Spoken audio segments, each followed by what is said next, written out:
Imagine waking up one day and being told you can't practice your faith, speak your language, or express your identity. Imagine being dragged from your home, your mosque destroyed, and your loved ones imprisoned, all because of what you believe in. This is not a dystopian novel or a scene from history. This is the harsh reality facing millions of Muslims today. From Palestine to China, India to Myanmar, why are Muslims being relentlessly persecuted across the world? Stay with us as we uncover the hidden motives behind these atrocities. What you're about to hear might shock you, but it's a truth that the world can no longer ignore. The scale of persecution Muslims face today is unprecedented. Let's take a moment to truly understand this global crisis. In Palestine, families are being uprooted, homes demolished, and children grow up amidst bombs and bullets.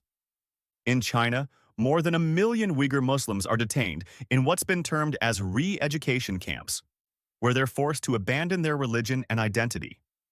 In India, Muslims are under constant threat from nationalist mobs, facing violence in the streets and discrimination in policies. And in Myanmar, the Rohingya Muslims have faced what the UN describes as a textbook example of ethnic cleansing, leaving hundreds of thousands stranded in refugee camps. But why is this happening? Why are Muslims being singled out, targeted, and brutalized? There's no single answer, but there are clear motives that can't be ignored. Number 1. Geopolitical power and resource control. Many Muslim-majority regions are strategic points of interest. Controlling these areas means controlling resources, trade routes, and regional dominance. Palestine, for instance, isn't just a religious battleground. It's about geopolitical control and influence. Number 2. Islamophobia and propaganda.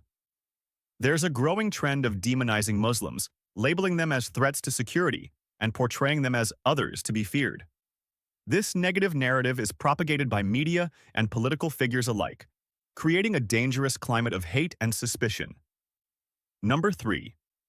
Ethnic and religious cleansing.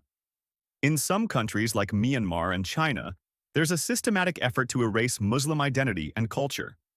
In China, the Uyghurs face forced assimilation, with their language banned, their mosques destroyed, and their beliefs crushed under the weight of an authoritarian regime. In Myanmar, the government's brutality against the Rohingya aims to eradicate them from their own land. But perhaps the most painful part of all this is the silence of the international community. The world watches, releases statements, and then does nothing. Leaders who claim to stand for human rights remain mute when Muslims are the victims. Why? The answer lies in political and economic interests.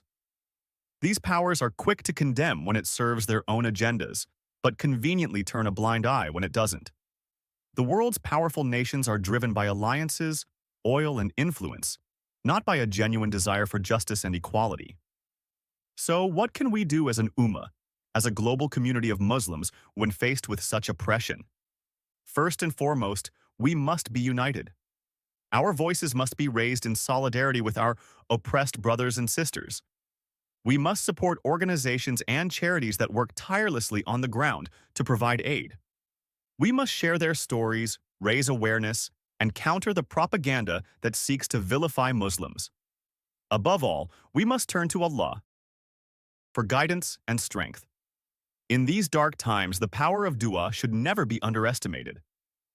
Let's pray for the protection of Muslims in every corner of the world, for their relief from suffering and for victory over those who oppress them. May Allah grant them patience, perseverance, and a swift end to their trials. Ameen. This video is not just a wake-up call. It's a reminder that the struggle of one Muslim is the struggle of us all. Let's not be passive observers of this injustice. Share this message, educate others, and stand up for what's right. Because if we don't, who will? Remember, Allah is always with the oppressed, and He hears the cries of the innocent. Until the day we see justice prevail, we will not remain silent. Jazakallah khair for watching, and may peace and blessings be upon you all.